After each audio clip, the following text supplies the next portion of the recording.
y'all? Welcome back to my channel, or welcome if you're new, and welcome to another What's for Dinner, y'all. I am so excited about this What's for Dinner because every single recipe in it is so easy. I know all of my recipes are easy, but these recipes are mind-blowing easy. The first one is a chili, the second one is a casserole, and the third one is a soup. I hope you enjoy them all. Let's just go ahead and jump right in. All right, so tonight I am just throwing something together. I really didn't feel like cooking, to be honest with y'all. My week has been so hectic. So I'm making chili. I'm using pinto beans, chili beans, tomato sauce, garlic powder, onion powder, 1 pound of ground beef, and 1 package of chili seasoning mix. Okay, like I said, mind-blowing easy. You've probably made it this way before. It only takes a few minutes, but here we go.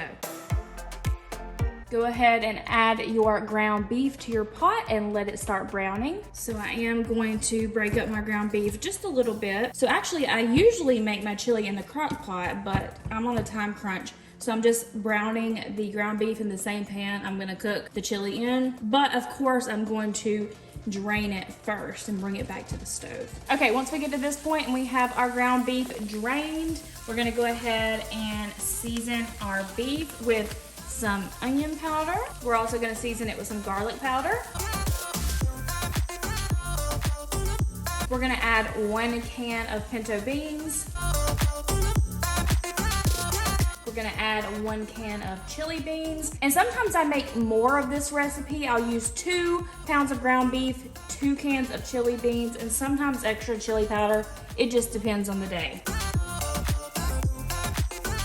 And then you're also gonna add your can of tomato sauce. This is a 15-ounce can.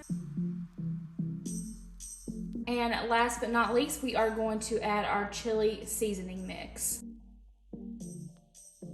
Once you get all your ingredients in the pan, you are going to return it back to medium heat. I don't know if I ever told y'all, I did turn the heat off while I was adding all the ingredients.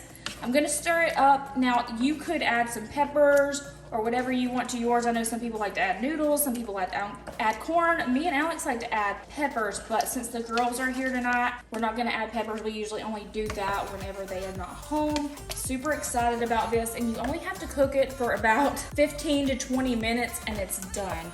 Usually I'll cook it on high and get it done as quickly as possible. So we're gonna turn up the heat, let the beans cook, and it'll be all done. All right, so we've been cooking it about 15 or 20 minutes. The beans are soft and done. This is what it looks like. I'm gonna make us a bowl, and we like to put these tortilla strips on ours. This is just the Santa Fe style. You can find these at Walmart. Sometimes we will add fritos instead. It really just depends on what we have on hand. And then we're also gonna add some shredded sharp cheddar cheese.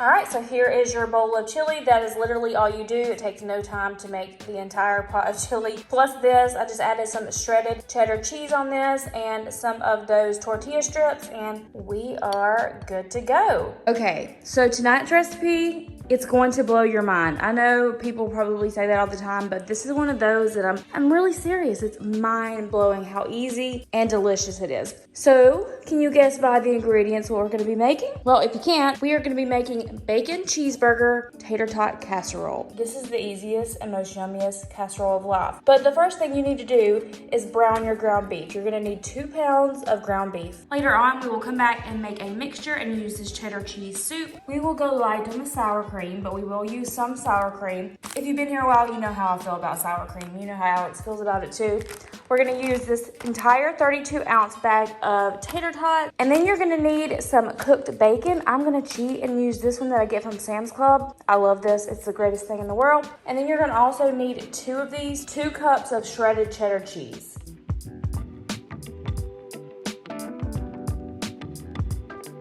All right, so our oven is done preheating to 350. We have our browned ground beef. I've already drained it. We're gonna take it over to the counter and start our mixture.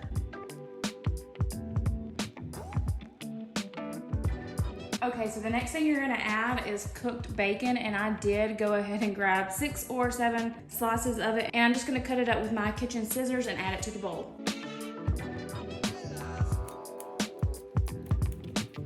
Okay, next we're gonna go ahead and add 2 cups of shredded cheddar cheese. I'm getting a little worried that this bowl is not gonna be big enough once I add my tater tots. So here is the culprit right here. Let's see if they fit. So, can you believe that I got them all to fit and I didn't spill any? This recipe actually reminds me of the cheesy fiesta potatoes at Taco Bell. So if you like Taco Bell, this is for you. So you're gonna add this entire can of cheddar cheese soup to your casserole mixture. Okay, so I'm gonna stop being a wuss and I'm gonna add the entire container of sour cream like the recipe calls for. I just don't want the casserole to be too dry. This smells so delicious. I feel like I just left the Taco Bell drive-thru. Okay, so this is not the biggest bowl, so I feel like I'm probably gonna have a little bit of an issue stirring it up, but what you want to do, see, there you go. You want to stir to combine, and y'all, I don't usually say stir to combine in real life. Ever since I've started doing my what's for dinner videos again, I've been saying these crazy recipe lingo words that these people use. So if you hear that coming out of me, they're rubbing off on me. Just kind of like whenever y'all tell me I say buggy instead of cart, and I should be saying cart. So we're gonna do the best we can to stir this up.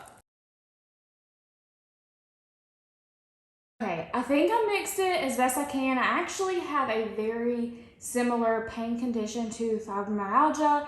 It is a chronic pain condition, so just using my arm as heavy as that bowl was and trying to lift the bowl and all the ingredients at the same time, it was starting to hurt. So hopefully I mixed it as good as possible. So now that we have our casserole mixture, you guys can probably guess what is next.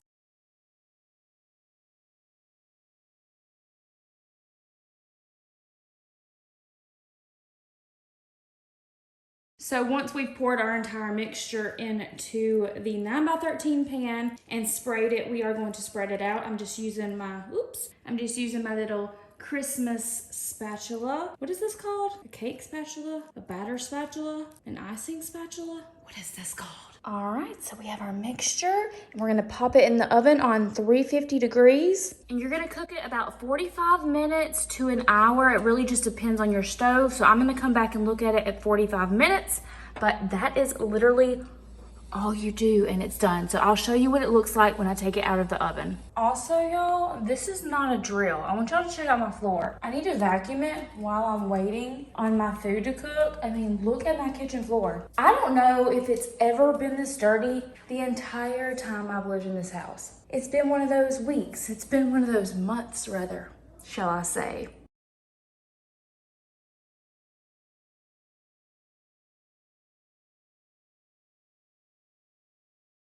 Okay, so also while we're waiting on the casserole to cook, I wanted to show you this Comfee Fridge I got. It's brand new. I have been loving it. Let me show you the inside. I love the retro look of it. I mean, just check it out. But the inside is really, really nice and spacious. We just have water in there right now. So the inside of the refrigerator is actually composed of a healthy hips material, which I had no idea that even existed before I got this fridge. Basically what that does is just keep your food fresher longer. It also has this area up here which is called the chiller zone. It's not like a freezer. You wouldn't keep ice cream or anything in it, but it can just get things colder a lot quicker. And then you have your thermostat right over here. So the range of coolness is between 33.8 degrees Fahrenheit and 50 degrees Fahrenheit. And I'm gonna come out here and I'm gonna add some of my Dr. Peppers. This is like one of my favorite parts of the entire fridge is it has this little can holder right here.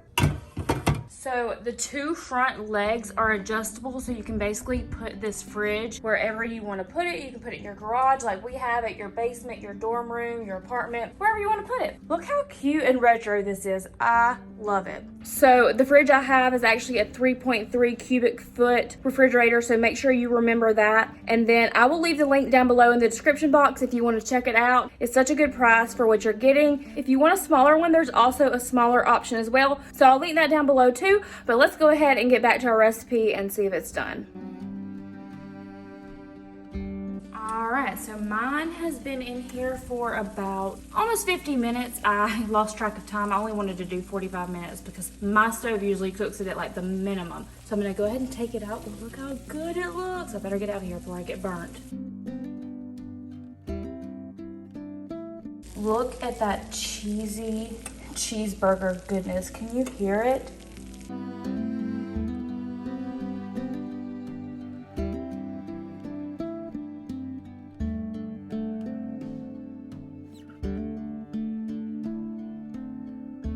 Okay, so the next recipe we're gonna make is this shredded hash brown potato soup. And I know I just shared potato soup in my last video, and I have shared this on my channel before, but I figured I would give y'all an easy peasy way to make it, which is actually my favorite way in the world to make it. I will say Alex is not the biggest fan of this way. He prefers whole potatoes, but it's so easy and the girls love it too. So all you're gonna need is 1 bag of shredded hash browns.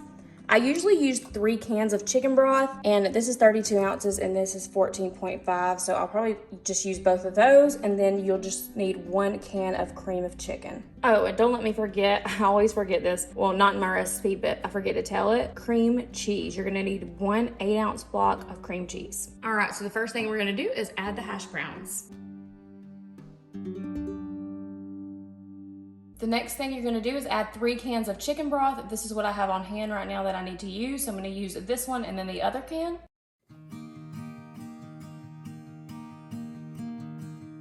All right, so with this can, I'm probably not gonna use the entire can. I'll probably use it about down to here, because with liquid, when you're cooking, I feel like, especially a soup, every little ounce counts, especially depending how thick you want it. And the last thing you have to do is just add 1 can of cream of chicken soup. All right, I've already cut it on medium heat. I'm going to put it on a little higher, and I'm just gonna stir everything up. Also, I want to make sure I tell you to stir occasionally or semi-frequently, because these potatoes will stick to the bottom if you don't. All right, so now that you can see it's simmering a little bit, I'm gonna come in and add the cream cheese. All right, once your cream cheese is in here, you can break it up first. Normally you're supposed to break it up. I actually forgot to break mine up, but it really doesn't matter. What's gonna happen is this cream cheese is gonna melt all into your soup, and that's what's gonna turn it that potato white color. And it will be all done. You're gonna continue to let it simmer, stirring occasionally, and that's it. I will show you what it looks like when it's all done. All right, as you can see, it is pretty much almost done. We have a few little cream cheese pieces in there, but that is it. All right, so now that the cream cheese is pretty much, you can see little bitty tiny pieces in there, but it's pretty much all the way melted. I'm gonna go ahead and make a bowl for Ansley.